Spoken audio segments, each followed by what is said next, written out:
বাংলাদেশের সংবিধান কি হবে না হবে সেটা নিয়ে ভিন্ন চিন্তার ব্যাপার আছে, সেটা মুখ্য ব্যাপার। কিন্তু আমি বলতে চাই বাংলাদেশে রাজনৈতিক যে ওল্ড মডেল আমরা দেখছি এটা যাতে আর ফিরে না আসে।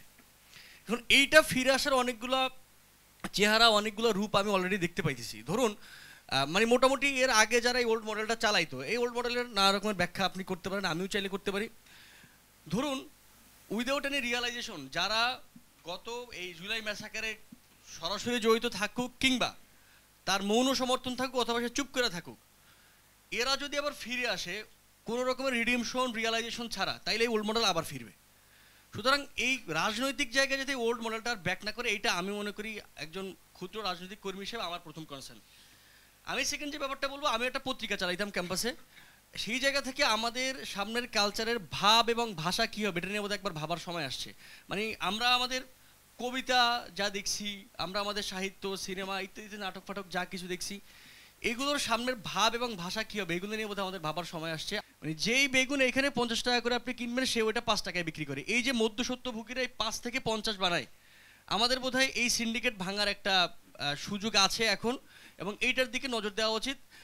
বণিক বার্তার আয়োজনের মাধ্যমে যারা এই ব্যাপারগুলো দেখেন, আমাদের এখনকার উপদেষ্টা, বাণিজ্য উপদেষ্টা বা আরও যারা আছেন, আমি তাদেরকে বলবো যে কৃষক যাতে কোনোভাবে, মানে কৃষকের 5 টাকার সবজি যাতে কারণ বাজারে এসে আমাদের 50 টাকায় কিনতে না হয়, যদি পায় সেটা যাতে কৃষক পায়। কষ্টটা কৃষক করে, সে মাঠের মধ্যে রোদে পুড়ে এই ফসলগুলো উৎপাদন করে।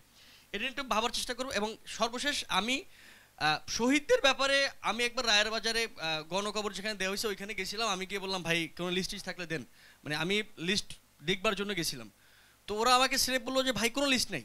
বলছে যে ভাই মানে ওদের কাছে আসে কিনা আমি জানি না, কিন্তু ওদের বয়ানটা এমন ছিল যে ভাই লাশ আসছে, কবর করছি, কবরে দিয়ে দিছি, এই লাশ কে না কে এগুলো না। এখন এইটা খুব মুশকিলের ব্যাপার, এবং এটার এখন বোধহয় উত্তরের একটাই পথ আছে, ডিএনএ টেস্ট করা। এটা একটু লেন্দি ব্যাপার, খরচ টরচের ব্যাপার আছে।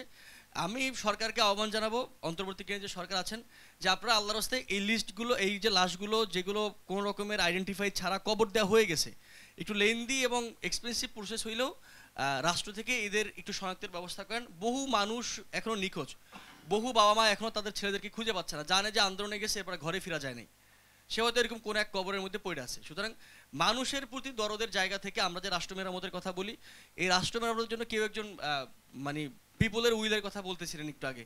ধরুন ওই পিপলের উইল এখন মূল বোধহয় যেই মায়ের সন্তান হারায় গেছে তার সন্তানকে ফিরে পাওয়া যায়, হ্যাঁ আমার বাচ্চাটা মারা গেছে, তার কবরটা এখানে আছে, এই কবরটা চিহ্নিত করতে পারে, এটা অন্যতম উইল। এটা করার জন্য আমাদের সরকার কাজ করবেন বলে বিশ্বাস করি। আরও এরকম অনেক কথাবার্তা আছে, আমিও খুব অল্প 2-3টা কথাবার্তা বললাম। সবাইকে ধন্যবাদ।